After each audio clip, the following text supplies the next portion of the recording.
Nation. Welcome to the War for another week. It's a pleasure, as always, to have your company. Yes, and big congratulations to Efficient for taking out the Melbourne Cup yesterday. Nice little earner too. If we have a look at the final dividends, Efficient paid out $22.60 for the win. Purple Moon paid out $1.80, and the interest rate rise meant we all actually lost $40.80, but fantastic race, wasn't it? Yeah, well, it's the sport of kings, isn't it? Unlike skateboarding, of course, which is the sport of try-hard knobs from the National Party. Here we go. This is the Deputy Prime Minister here, Mark Vaile, trying to get down with the kids. Talk about a makeover, hey? Oh, he's cool. He's cool, isn't he?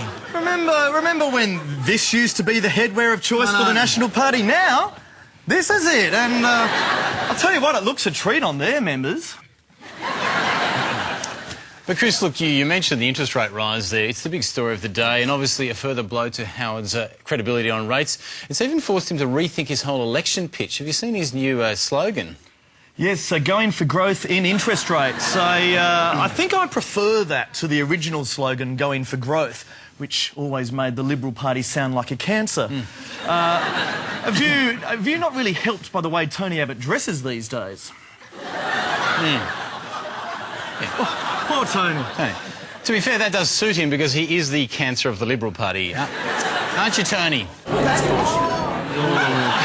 Calm down, Tony, OK? Poor old Tony, though. But it's Howard I actually feel sorry for. I mean, he was the one left to give an explanation for today's rate rise. Oh, well, Howard's the master of explanations. I mean, in fact, he does a great comic impression of a man struggling to give an explanation. Yeah, but that, you know, that sounds like, you know, you're struggling for an explanation. It does, doesn't it? He's very good. Very good. He's a good impressionist. He is.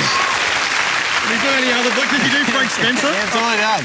But it's, the other thing about Howard, of course, is he's such a babe magnet when it comes to the ladies. I mean, look, here he is in Tasmania this week. He just picks them up on the street. Look at this. What a mover. Oh. But hang on, there's more to choose from, John. Who are you going to take? This one?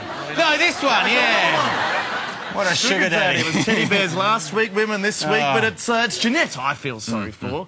I feel sorry for Jeanette. Everywhere she goes, she has to put up with other women throwing themselves at John. What do you do? I'm that excited, I forgot to put undies on. I just ran straight. Big mistake for that woman not to put her undies on. You'll never guess where they turned up. But look, all these perks aside, I'm sure John Howard would trade all the babes of the world in if it meant not having the headache of today's rate rise, because I think this is going to hurt him. Yeah, well, he did everything in his power to stop it happening. He even came to us for help, asking if we could barricade the house of the Reserve Bank Governor.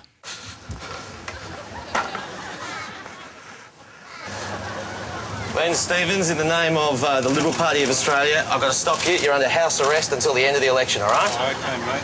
I just want you to independently go back into the house and independently stay there until the 25th of November. Is that right? Oh, I don't know about that. We're just trying to keep your involvement in this election campaign at record lows, all right? Sorry, Mr. Howard, we tried. We did try.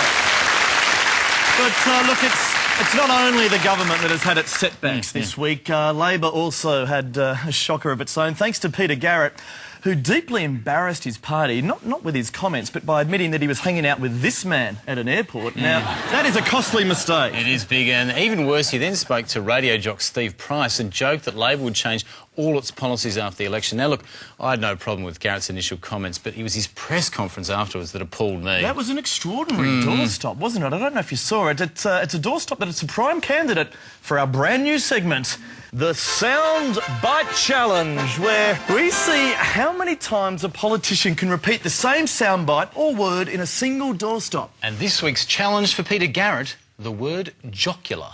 On the basis of my short and jocular conversation, on the basis of a short, jocular and casual conversation, on the basis of a casual and jocular conversation, on the basis of a casual and jocular conversation, I had a brief jocular conversation, a jocular and short conversation. My short conversation with Steve Price this morning was jocular in nature. This was a short and casual conversation. Jocular in manner, well, I thought it was a casual, short, jocular conversation. I don't consider that it was anything other than a casual, short and jocular conversation.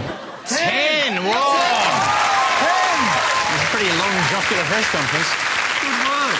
To be fair to Garrett, though, it is highly probable he was just making a joke on the previous day. It's just a pity he chose to tell it to a man with absolutely no sense of humour. Yeah, well, Steve Price, he's never understood comedy, has he? Price, he's not a gag man. Clearly not, but since the Garrett incident, I wanted to find out just how bad he is at really recognising a joke. Hey, Steve, look, I just want to find out, I've got this ultimate joke book here, and I need you to tell me if anything's funny, because you're the greatest arbiter. So, OK, what time is it when an elephant sits on your fence? Time to get a new fence. Is that a joke? Is that a joke? I think that might be a fact. You think it's not a joke? No. OK, what about this? Is this a joke? A lot of people have been telling me this is a joke. Is this funny or is this Labor policy? I'm really confused. I need help. You come to the wrong man. Ah, Pricey. But, look, putting the election to one side for a second, that's enough.